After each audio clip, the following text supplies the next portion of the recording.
संत तुकाराम महाराज हे महाराष्ट्राच्या भक्ती परंपरेतील एक अजरामर नाव आहे.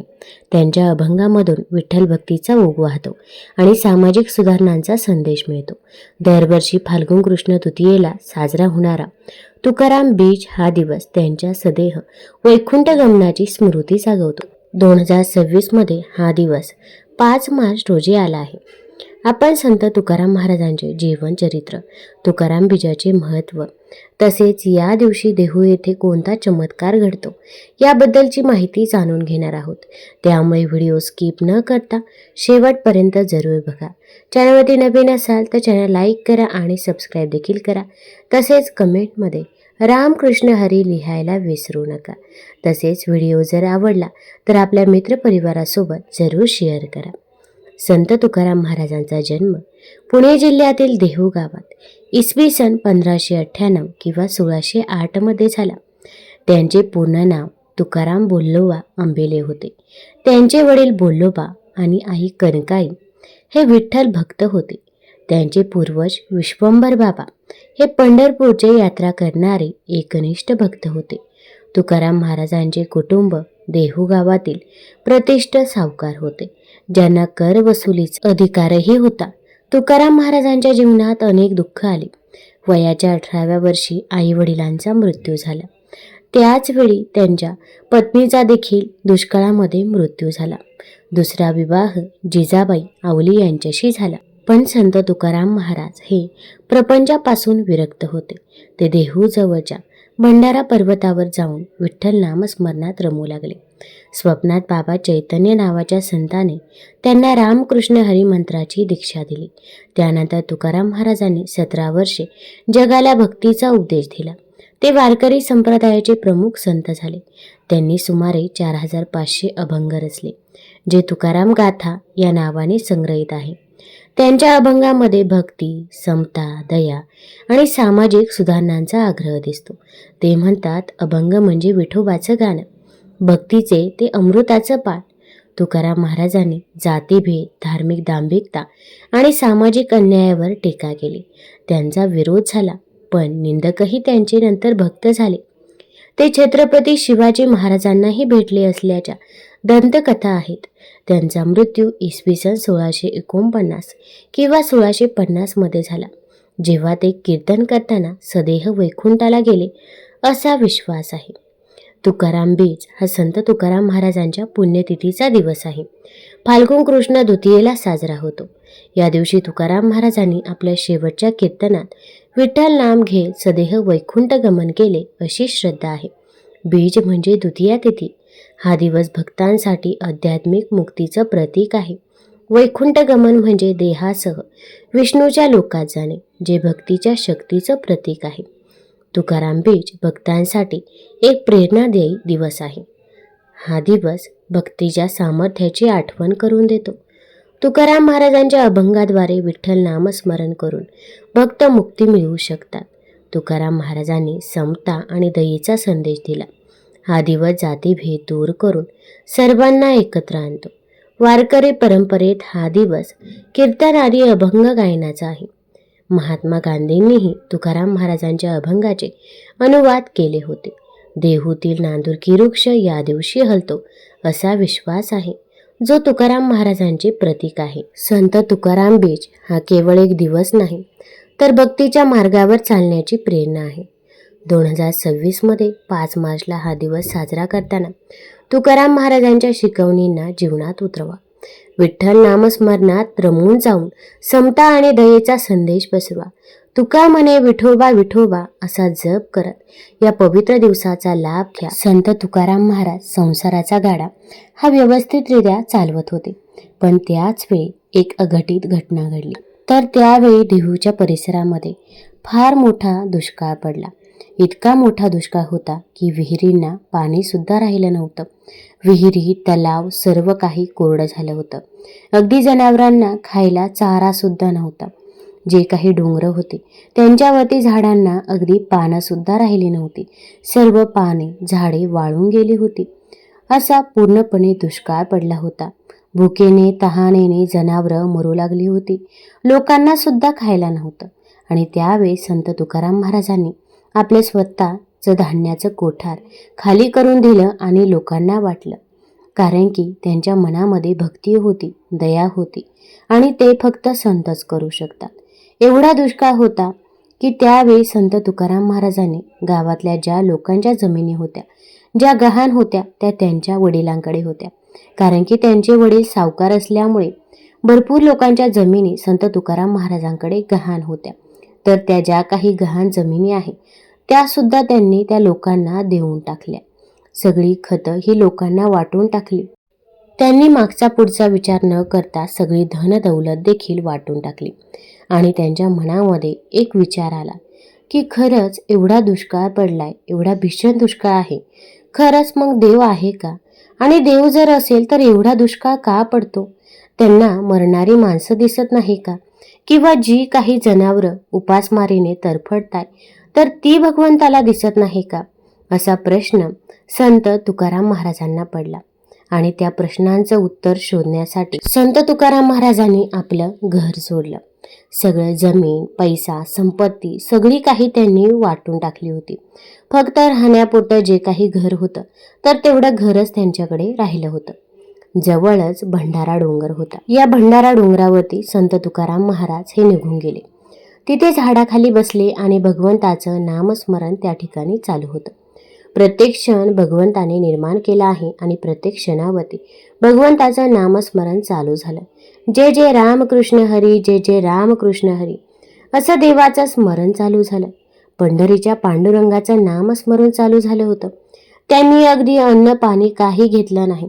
इकडे पत्नी घरी वाट पाहत होते, भाऊ वाट पाहतोय, परंतु या संसाराचा विचार न करता भगवंताचं नामस्मरण आणि या प्रश्नाचं उत्तर मिळवायचं होतं की खरंच देव आहे का? कारण की एवढा भीषण दुष्काळ पडलाय आणि भगवंताला काळजी नाही का, असा त्यांना प्रश्न पडला होता.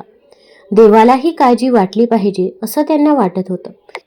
आपल्या भक्ताची आणि अखंड विश्वाचा मालक देवादिदेव विष्णुदेव स्वतः बालरूपामध्ये भंडारा डोंगरावरती आले आणि संत तुकाराम महाराजांना त्या ठिकाणी त्यांनी दर्शन दिलं. आणि देव आहे की नाही या प्रश्नाचं उत्तर तेव्हा तिथे त्यांना मिळालं. संत तुकाराम महाराजांनी अखंड विश्वाच्या कल्याणासाठी अभंगाची गाथा लिहिण्यास चालू केलं. दररोज भंडारा डोंगरावरती जायचं आणि अभंग लिहायचे. प्रत्यक्षात एकदा भगवान विष्णुदेव आणि संत नामदेव संत तुकाराम महाराजांना भेटण्यासाठी देहूमध्ये आले होते. आणि प्रत्यक्षात भगवंतांनी सांगितलं होतं की तुकोबा प्रत्येक क्षण महत्वाचा आहे, तुमच्या आयुष्यातला प्रत्येक क्षण. त्यामुळे संत नामदेवांचे स्वप्न तुम्हाला साकार करायचं, शतकोटी अभंगाचं हे स्वतः भगवंतांनी संत तुकाराम महाराजांना सांगितलं. आणि संत तुकाराम महाराजांनी शतकोटी अभंग लिहून काढले होते. अभंगाची गाथा म्हणजे हा अमृताचा ठेवा आपल्यासाठी ठेवला. आता अभंग लिहिताना त्यांना अनेक अडचणी आल्या. त्यावेळी जाती व्यवस्था होती. उच्चवर्णीय लोकांनी संत तुकाराम महाराजांना भरपूर त्रास दिला होता. अनेक अडचणी आल्या. गाथा लिहिताना गाथा लिहून पूर्ण झाली त्यावेळी उच्चवर्णीय लोकांनी संत तुकाराम महाराजांची गाथा ही इंद्रायणीच्या डोहामध्ये टाकून दिली. महाराज त्या ठिकाणी अन्न पाणी न ग्रहण करता दगडावर बसले होते. तो दगड सुद्धा आता पुराव्याला आहे. आपण जर कधी देहूच्या मंदिरामध्ये गेला तर तुम्हाला तिथे बघायला मिळेल. तुकोबांची गाथा पाण्यात टाकली आहे आणि त्यावेळी देवादिदेव विष्णुदेवांची पत्नी म्हणजे स्वतः लक्ष्मी मातेनं या गाथेचं रक्षण पाण्यामध्ये केलं. आणि जशीच्या तशी गाथा संत तुकोबांची गाथा अमृताचा ठेवा संत तुकाराम महाराजांच्या हाती आणून दिला. ही सत्य घटना आहे. तुकाराम महाराजांनी अभंगाची गाथा लिहिली. 4,500 अभंगाची गाथा आजही उपलब्ध आहे. आणि संत तुकाराम महाराजांच्या अभंगातून या मृत्यू लोकांमध्ये जीवन जगावं कसं, देवाची भक्ती करावी कशी आणि देवापर्यंत पोहोचावं कसं, अगदी साध्या आणि सोप्या भाषेमध्ये त्यांनी लिहून ठेवलेलं आहे. हे अमृत एवढं मोठं आहे. हे कार्य जगद्गुरू संत तुकाराम महाराजांनी केलं. एवढंच नाही तर सुंदर असे स्वराज्य निर्माण केले. स्वप्नवाणी सुंदर छत्रपती शिवाजी महाराजांनी आणि छत्रपती शिवाजी महाराजांचे आध्यात्मिक गुरु संत तुकाराम महाराज होते. संत तुकाराम महाराजांचे पंढरपूर येथे एकदा कीर्तन चालू होते. त्यांचे विठ्ठलाच्या भक्तीपर कीर्तनाला रंग चढला होता. त्या कीर्तनात छत्रपती शिवाजी महाराज स्वतः एक भाविक श्रोते म्हणून गेले होते, असा काही चरित्रकारांनी उल्लेख केला आहे. त्या कीर्तनात छत्रपती शिवाजी महाराजांना पकडण्यासाठी आदिलशाही सैन्य आले होते. तेव्हा तुकाराम महाराजांनी विठ्ठलाला भक्तीपर विनंती केली, तर सगळीकडे छत्रपती शिवाजी महाराज दिसू लागले. शिवराय व तुकोबा यांच्या भेटीबद्दलचा एक प्रसंग असाही आहे की आर्य धर्मातील राजा हा सत्तेने उन्मत्त नसतो, तर तो संतश्रेष्ठांचे आशीर्वाद घेणारा व आपले शीर त्या चरणावर ठेवणारा असतो. म्हणून सारे राज्य आणि जीवनही त्यांना समर्पण करण्याची इच्छा झाल्याने बहुमोल रत्नांचा नजराणा शिवरायांनी तुकाराम महाराज यांना पाठवला. तुकोबाही हे साधू श्रेष्ठ एवढे की असा बहुगुणी राजा आपणाला शिष्य म्हणून लाभतो, म्हणून ते हुरळले नाहीत. इंद्रपदाधिक भोग भोग नव्हती ते भवरोग, अशा सत्य जीवनधारणेमुळे आलेला नजराणा त्यांनी परत करून राजा प्रभूला स्मरून जनकल्याण करणे हेच आम्हाला आवडते, हेच आम्हाला पुरवावे असा उलट निरोप पाठवला. तसेच तुकाराम महाराजांच्या गाथेतील एक अभंग असा आहे की छत्रपती शिवाजी महाराजांनी तुकाराम महाराजांकरता सोने नाणे पाठवले होते. तो अभंग असा आहे: दिवट्या छत्री घोडे हे तो बऱ्यात न पडे, आता येथे पंढरी राया मज गोविसी कासया, मानदंभ चेष्टा हे तू शुकराची विष्टा. पुढे ते म्हणतात: तुमचे येर वित्त धन ते मज मृतके समान, कंठी मिरवा तुळसी व्रत करा एकादशी. त्यातून तुकोबा महाराजांच्या वैराग्य वृत्तीचे दर्शन घडते. याचा अर्थ तुकाराम महाराज प्रपंचातून पूर्ण विरक्त झाले होते आणि बायको पोरे घर संसार त्यांनी अगदी वाऱ्यावर सोडला होता असं नाही. तुकाराम महाराज अखेरपर्यंत प्रपंचात होते, ते विसरता येणार नाही. माणसाला जगण्यासाठी 17व्या शतकातही पैसे लागतच असत, पण त्यासाठी भिक्षा मागणे त्यांना मंजूर नव्हते. भिक्षापात्र अवलंबणे जळोजिनी लाजीरवाणे हा त्यांचा बाणा होता. जोडून या धन उत्तम व्यवहारे उदास विचारे वेच करी. ही भेट पाहता तुकाराम महाराजांनी घालून दिलेला हा फार मोठा धडा आहे. आता संत तुकाराम महाराजांचा मृत्यू कसा झाला हा सर्वांनाच प्रश्न पडतो. तर एके दिवशी संत तुकाराम महाराजांनी प्रत्यक्ष भगवंताला प्रार्थना केली की देवा, या पृथ्वी तलावर माझं कार्य संपलं रे बाबा. आता तू सांगितल्याप्रमाणे ही गाथा लिहून काढली आणि तुझं दर्शन मला झालं देवा. आता मला या पृथ्वी तलावरती राहायचं नाही देवा, मला तुझ्या घरी यायचं, तुझ्या वैकुंठाला मला यायचं. अशी कळकळीची प्रार्थना संत तुकाराम महाराज करू लागले. ही प्रार्थना कुठे करू लागले तर देहूमधील जे नांदुरकीचं झाड आहे तर तिथे तुकाराम बीजेला मोठा उत्सव असतो. संत तुकाराम महाराज डोळे झाकून बसले होते आणि भगवंताचं नामस्मरण चालू होतं. अखंड नामस्मरण, अन्न नाही पाणी नाही. आणि स्वतः अखंड विश्वाच्या मालकाने ही प्रार्थना त्या ठिकाणी ऐकली की आपले भक्त तुकोबा वाट पाहत आहे. अखंड विश्वाचा मालक गरुडाचे विमान घेऊन देहू या गावी आले. ही घटना रहस्यमय फार आहे. सगळी शिमग्याच्या अगोदर 2 दिवस भगवान स्वतः देहूमध्ये आलेत. स्वतः भगवंत गरुडाचं विमान घेऊन त्या ठिकाणी देहूमध्ये आले आणि ज्या ठिकाणी संत तुकाराम महाराज नांदुरकीच्या झाडाखाली बसले त्या ठिकाणी आले आणि स्वतः प्रत्यक्षात भगवान विष्णुदेव संत तुकाराम महाराजांना सदेह वैकुंठाला घेऊन गेले. आणि तोच दिवस म्हणजे संत तुकाराम महाराज बीज. फाल्गुन वैद्य द्वितीयेला तुकाराम महाराजांचे वैकुंठ गमन झाले असे मानले जाते.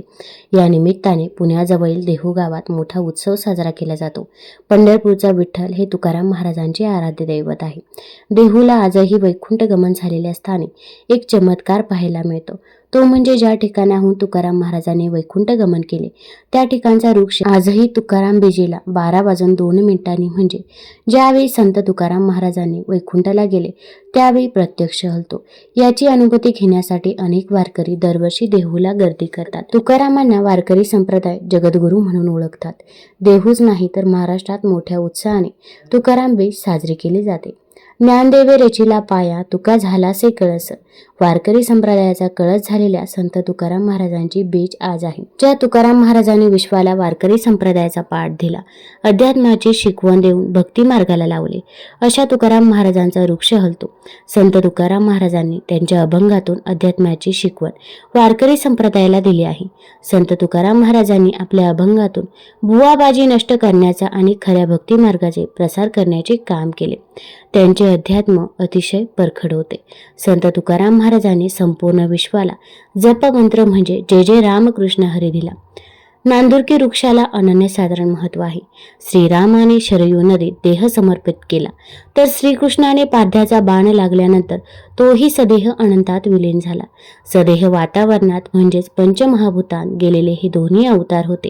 परंतु मानव असूनही सदेह जाण्याचे म्हणजेच वैकुंठ गमनाचे सामर्थ्य दर्शवणारे संत तुकाराम महाराज हे एकटेच होते, असे वारकरी संप्रदायात मानले जाते. नांदुरकी वृक्षाच्या त्या स्थानाला अनन्यसाधारण महत्त्व आहे. वैकुंठातील विष्णू ऊर्जा स्थळाला 12:02 स्पर्श करते. त्याच वेळी विष्णू तत्व प्रकट ऊर्जेचे भूमीवर अवतरण होते आणि त्यामुळे या ऊर्जेच्या स्पर्शाने वृक्षाची पाने हलताना दिसतात, असं म्हटलं जातं. नांदुरकी वृक्ष हलतो त्यावेळी भोवतीचे वातावरणही स्तब्ध होते. यावेळी भोवतीचे वातावरणही शांत होते. जणू काही इतर पशुपक्षी झाडेही हा क्षण बघण्यासाठी आतुर झालेले असतात. ते आपल्या सर्व हालचाली थांबून स्तब्ध झालेले असतात असे वाटते, असे वारकरी म्हणतात. तुम्हाला जर ही कथा, ही माहिती आवडली असेल तर चॅनल लाईक करा, सबस्क्राईब करा आणि आपल्या मित्रपरिवारासोबत जरूर शेअर करा. धन्यवाद.